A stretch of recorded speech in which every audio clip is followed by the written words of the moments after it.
topic that I had to speak on was the mating of the eagle, the procedure before they mate, and how do they mate. Amen. And when I'm first coming, one of my first scriptures, I'm going to break it down. I'm going to go with the procedure before they mate. And with that, I'm going to come from my scripture reading from Psalms 139, the 13th and the 14th verse. For thou hast possessed my reins. Thou hast covered me in my mother's womb. I will praise thee, for I am fearfully and wonderfully made. Marvelous are thy works, and that my soul keepeth right well. And then another one that I was going to come with was Proverbs 3 and 15. She is more precious than rubies, and all the things that canst desire are not to be compared to her. Amen. And as we begin here to talk about the procedure before they made, amen, Founder Mother Corn already told us about the eagle, amen, and all the things of the eagle. Now we're going to talk about the procedure before they made. And as I was researching it, amen, you research and you see this and you see that, amen, but when it all boils down to the same thing, amen. So for that I tell the Lord, thank you. And my Bible began to tell me when it was not in the Bible, when I was researching it and it was talking about the procedure beforehand, amen, it began to tell me that the female eagle, she is the one who chooses her mate, amen. It was, when I researched it, it went on a little farther to say that all of them flock around. Amen. All of them flock around and trying to see if she chooses her mate. And that's why I read the scripture that I am fearfully and wonderfully made. Because as it say how she chose her mate, plenty of them came around her, amen. So when I say that, and when we dealing with life, amen, and we're going through situations and we're going through circumstances, amen, we have plenty of people come around. Some for real, and some ain't, amen. But hallelujah, when she chose her mate, I can imagine, amen, that she said, well, and I'm just talking in equal, I don't know their mind, it was just such a good reading, it was so much reading there. But when she chose, I can imagine she said, well, you know what, I want somebody that's going to be a good father to my children. I want somebody that's going to have my back. I want somebody that's going to look out for me, amen. I want somebody that when I'm down, they're going to be right there with me, amen. I want somebody when trouble come my way, that they don't run away, amen. So in the midst of this, I'm going to take my time while I choose my mate. Hallelujah, knowing that I am fearfully and wonderfully made. Hallelujah, not just us as women, but even men. We are all fearfully and wonderfully made. So we shouldn't settle for less, amen. And that's what the eagle said. She wasn't, in other words, she wasn't settling for less. I'm not going to settle for the first thing that come along. Everything that glitter and gold, amen. But she had a standard, amen. She knew what she wanted, amen. And that's like us in life, amen. When we serve God, we ain't got to settle for less, amen. We got to have a standard, amen. And when you know what you want, you know what you want, amen. As the Bible said, we fall down, a just man fall down 7 times, but he rises back up again, amen. Just how she fall down, we rise on back up, amen. We ain't got to stay there, amen. But we rise up, so she knew.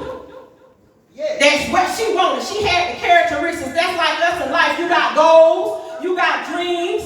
You can have it. Matthew 6:33 says, seek ye first the kingdom of God and his righteousness, and all these things shall be added unto you. So she had her mind made up that I'm not going to settle for less. Even though all these eagles coming around me and they saying they want to be with me, I'm going to have to put them to the test. Sometimes you got to put people to the test, amen, to see if they real, amen. As the Bible says, try the spirit by the spirit and see if it's of God, amen. But one thing I loved about it, amen, when she was choosing her mate, amen, ones came around her, amen, because we know that the word tells us in Proverbs 18 and 23, when a man findeth a wife, he findeth a good thing and obtains favor with the Lord. So women ain't got no business looking for no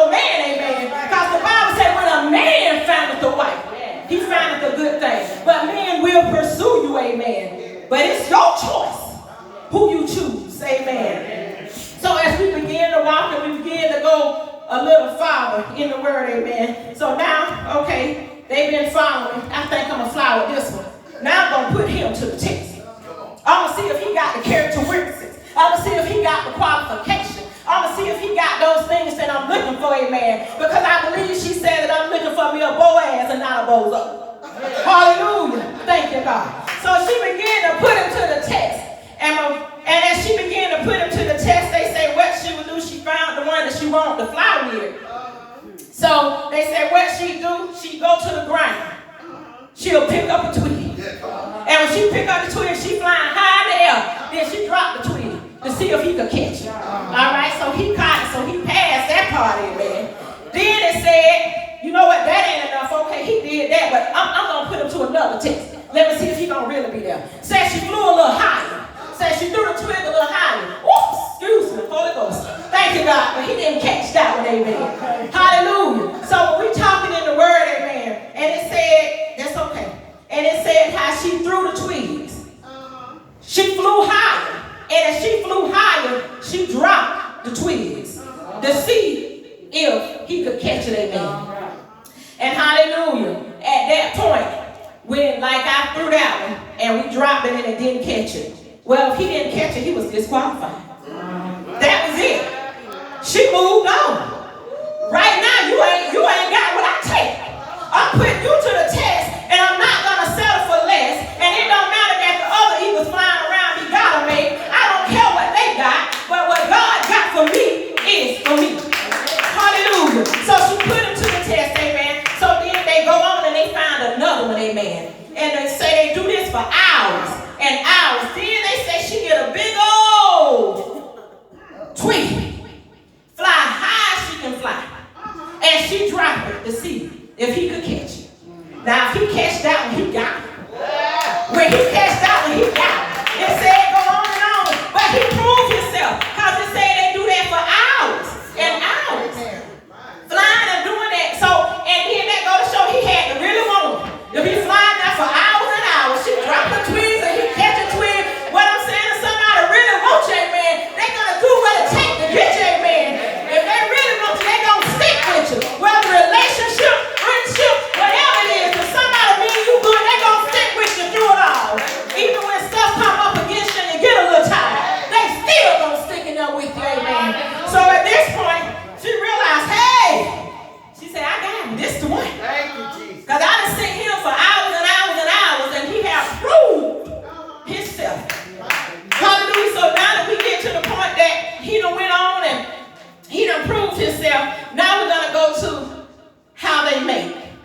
And when we go to how they made, the scripture I'm coming from would be Amos 3:3, which says, can two walk together except they be agreed? Come on. Hallelujah. Can two walk together except they be agreed? So now she done got her made, amen. And now that she has went on and she got her made, amen, it says that they get to the point when they dealing with eagles. It said they get to the point where they begin to nest. And they set up nests. And this is part of the courtship process. They begin to nest. And they set up nests, amen. And it says the man and the woman builds the nest. So she already knew she wanted somebody to stick by her. So she got somebody to stick by her. So they built the nest. When we out there, we looking at we're relationships, friendships, we need somebody gonna build with us, to help us, to build up, amen. Not to tear us down, but to help us build up whatever it may be, amen. So it said they helped them build the nest, amen. So they built the nest. Hallelujah, they built it, and after they built the nest, amen, it said they went on to do courtship. Where they just fly up in the air, man, just having fun. You know, you be out there, they just flying up in the air, just having fun, amen.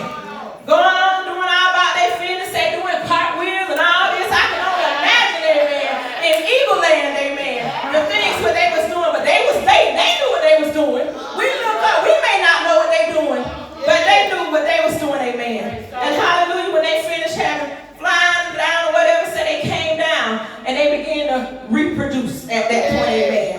Hallelujah. But see, they reproduced by the nest that they had already made, amen, by the house that they had already set up, amen. Hallelujah. So they was doing things in decency and in order. So they came down and they began to reproduce. And as the Bible go on and it tells you that when they begin to reproduce, it say an eagle, she can lay up to 1 to 4 eggs. It's very rare for 4. And they put them in a nest in sets of twos. But after they come down to reproduce, it takes 5 to 10 days before the egg is fertilized. Yeah. And then at that point, when the egg is fertilized, they take care of it, amen. Hallelujah. The Bible says that it's an incubation period that it has to go through. And the incubation period is 35 days. So we're saying that 35 days, the male and the female, which means the mom and the daddy eagle, so they both take care of that egg. And the way it said they both take care of it, it said for 35 days, they take turns rolling over it every 2 hours. And they say they do that to keep the yolk from rising to the blood vessel so that the chick won't perish, amen. So they take their time and they do that for that amount of time, amen. And then in the midst of it, amen, the Bible, it's not the Bible. When I was reading it, began to tell about the eagle, amen. And another thing is said about the eagle, eagles is monogamous, amen. Right. Which means they got one mate and one mate for life, amen. And when we out there looking, that's what we need to look for, amen. Hallelujah. God honors marriage, amen. But we ain't got what it takes these days like the old folks used to have. You see people being married for decades, amen. How many know now when trouble comes your way, you ready to leave? Don't want to go through nothing, amen. Don't want to take nothing, amen. But it said they are monogamous. Say they live, their life expectancy is 15 to 30 years. But in that whole time, they stay with one eagle. And then, if by chance that eagle should perish, next year, when it comes breeding season, they go find them another eagle. They go find another one, and then if it's the female, the process start all over. She go to picking up sticks and seeing if he can catch them. If it's the male, he go finding a female trying to catch the sticks that she dropped, amen. But it was just so beautiful, amen. When I researched it, Pastor, and I thank you for it because I really got into it, amen. But seeing about the eagle, amen, and the qualifications of the eagle, the things that she didn't settle for less in life. She didn't settle for the first eagle that came along, hallelujah. But she had standards, amen. And she stuck to her standards no matter what came her way, amen. And as Overseer Founder Mother Corn was saying, as the eagles go through so much, amen. And when they was going through, amen, and when they had to tend to the eggs before they came, they stuck together.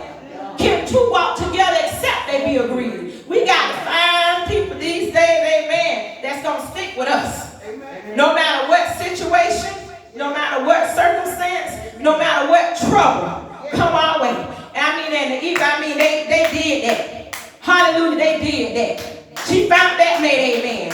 Hallelujah, they did. It was just so beautiful just looking at it, just seeing everything, amen. I just was amazed on the reading, and I said, oh Lord, I got to get out of this because I only got so long to be up there. I said, somebody else just going to have to carry on. But it just was so interesting, as Pastor already said, so much meat in there. So mine stopped at the point where the eagles, so after 35 days, the incubation period, then the eagles are born. And then the female eagles, they breed at the age of 4 and 5 years old. So they breed young. And in eagle years, I don't know what that is. You know how a dog, and you got dog years, but they breed 4 and 5. 4 and 5 years old, they mature. And that's when they start breeding. And you know what? Eagles breed every year. Every year around the same season, around November, December, they breed. Every year. So that's how they study reproduction. As the Lord said, be fruitful and multiply. That's how they keeping their species going on. Because every year they breed, and if the one that they was breeding with no longer there, They find someone else, and then they continue to breed, and that's just how they keep things, that's how they keep their species going on, because they just continue to breed, continue to just multiply and multiply. But it was just beautiful, amen, at that age, to be able to breed and just to carry things on, amen. And I just tell the Lord, thank you, amen. Hallelujah, just for everything he's done, everything he's doing, everything he's yet to do. Just on the topic, amen, for God put that on Pastor Hart to pick for us, because it was just so very interesting, because they relate to people. When I look at the eagles and I look at the things that we go through in life, amen, it really relates to people from the process that it starts from the beginning to the end, amen. So it really relates to people. So I just thank God, amen, for all he's done, all he's doing, and all he's yet to do, amen. Hallelujah.